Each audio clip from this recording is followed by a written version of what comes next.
Colonel Kemp, my question to you is, given what's taken place now in Afghanistan and it's ongoing, and assuming that Joe Biden stays on the same course, what are the consequences for the United States, Britain, NATO, the free world, and that area of the world now? I think the consequences of what's just happened and what's still happening are absolutely devastating for the whole of the Western world. I mentioned earlier the catastrophic effect on NATO. NATO is a very important military alliance. Many presidents have criticised it for not pulling its weight, of the European member states in particular, and they're right to do so. But President Biden has just completely destroyed its credibility, totally destroyed it, single-handed. And we're seeing what we face now is a terrorist threat coming out of Afghanistan that is greater than the terrorist threat before 9/11. Jihadists around the world have been celebrating the events, and not least the president, not that he's a jihadist, but the president of Pakistan, Imran Khan, who himself celebrated it. He should be celebrating because Pakistan significantly funded the Taliban throughout the campaign, while at the same time being paid vast amounts of money by America and Britain. But they're celebrating around the world. Hamas in Gaza are celebrating what's happening here. And they will be re-energized. They will see that their recruitment has been boosted.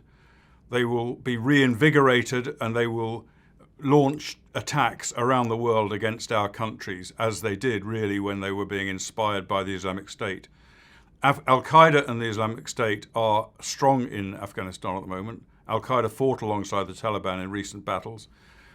They will operate freely. It doesn't matter what the Taliban say to you. They will allow the Al-Qaeda and the Islamic State to operate freely there. And they can operate more freely than they could before 9/11 because they know there's no fear of Western intervention now. That's finished. That's history. That's not going to happen again. They know that, and so they'll be even bolder than before.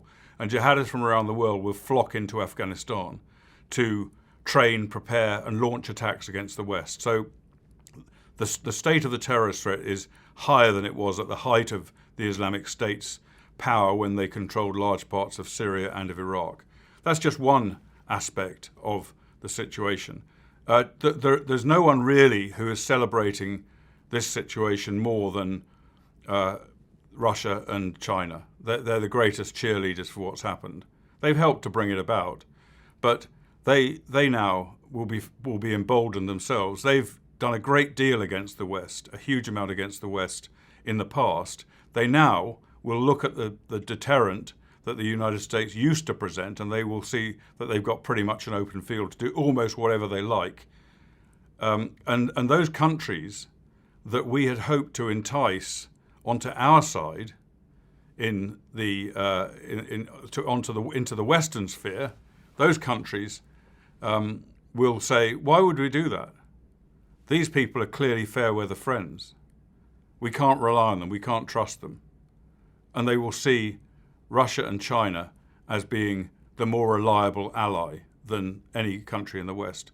And so that will be extremely damaging for our ability to wield power. And yet that was one of the reasons that President Biden gave for pulling out of Afghanistan, that he would focus more effort, he'd be able to focus more effort on confronting China and Russia. Well, this is completely the reverse of what he expected to happen. There's so many other implications that I could go through. I won't go through them all because I think those are probably the most severe implications. We're going to see China holding the upper hand over Afghanistan now, together with Pakistan, and they will use their influence together with Russia and Iran in Afghanistan. They will use that influence not only to enrich themselves by plundering Afghanistani minerals and resources, but by using what they have there to hit against the West.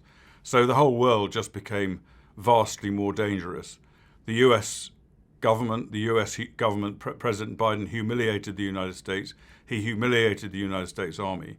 In my opinion, and I don't say this lightly, and I've never said it about anybody else, any other leader in this position, people have been talking about impeaching President Biden.